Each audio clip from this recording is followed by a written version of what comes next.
The elders of Somalia hold the political future of the country in their hands. They should have chosen members of the Constituent Assembly by now. The Assembly will back a new constitution and appoint the Parliament. These tribal leaders say they won't hand in the names until they're given more of a role in government. The elders, they're the very trusted people in the country right now, and then everybody, they're looking up to them. As they were elders last 100 years, they're the one who were ruling Somalia. Now they have the power and authority to fix and to put Somalia back on the track. The international community is running out of patience. This temporary government has been funded for more than 7 years. The transitional period must come to an end on August 20th. The security situation here is too volatile to hold proper presidential elections. It'll be the members of this parliament who will choose the next Somali president. The building has been repainted, but the politicians are not in place yet, and there are questions over whether the August deadline will be met. I want to make sure that this process is completed on time, that this process is transparent, accountable, and legitimate and credible. That's my duty now, and that's what I'm now focusing. But a leaked UN report says millions of dollars of taxpayers' funds intended for Somalia's transitional federal government have gone missing. It claims for every $10 received, $7 never made it into state coffers. Somalia's opposition says the country needs new faces. The international community should bar these people from standing for elections for 2 reasons. One is they have stolen a lot of money. 2 is they're going to destabilize the Somali political system if they're allowed to come back into the system. All of this is far removed from the reality of life on the outskirts of Mogadishu, in the camps for the displaced. Politics means very little here. Young Somalis have never voted in an election, and they have never had a stable government. They've always relied on outside help. But if this political process works, for the first time in decades, Somalis have a chance to shape their own future. Nazanine, Moshiri, Al Jazeera, Mogadishu. Well, joining us now is Waful Wamunyinyi. He's the Deputy Head of the African Union Mission in Somalia, AMISOM, joins us live from Mogadishu. Mr. Wamunyinyi, thank you very much for talking to Al Jazeera. First off, what is your assessment of the current situation in Somalia, and how long do you expect the African Union to stay on the ground? Thank you very much. The situation as things stand now, we are prepared to move forward. An opportunity has been created for the people of Somalia to determine the destiny of the future of the country.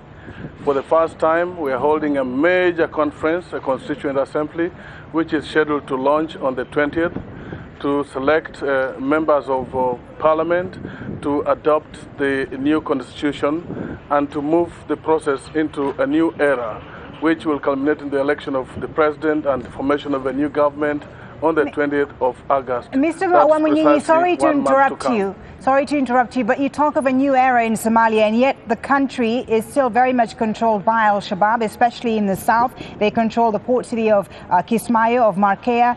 They've shown they can still strike in Mogadishu itself, as we saw last week. So is the situation really stable enough for this political transition that you're talking about to take place?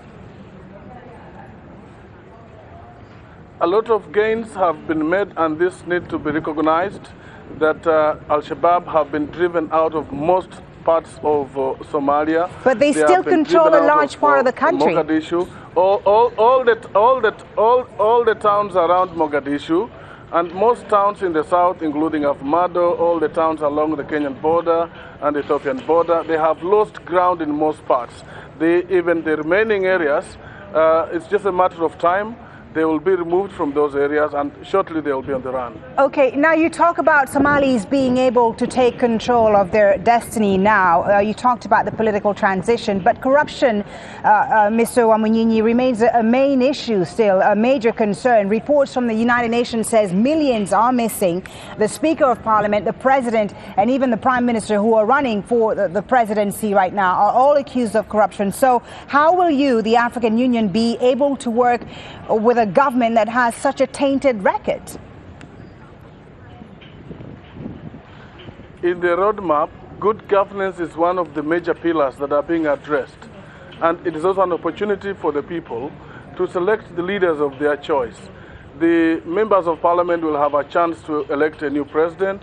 It will be up to them to look at the record of all the candidates and elect one that they will think is suitable to run the affairs of the country. And so how long do you expect the African Union to stay on the ground? A question I asked you earlier. Do you have a timeline as to when the African Union mission will end in Somalia?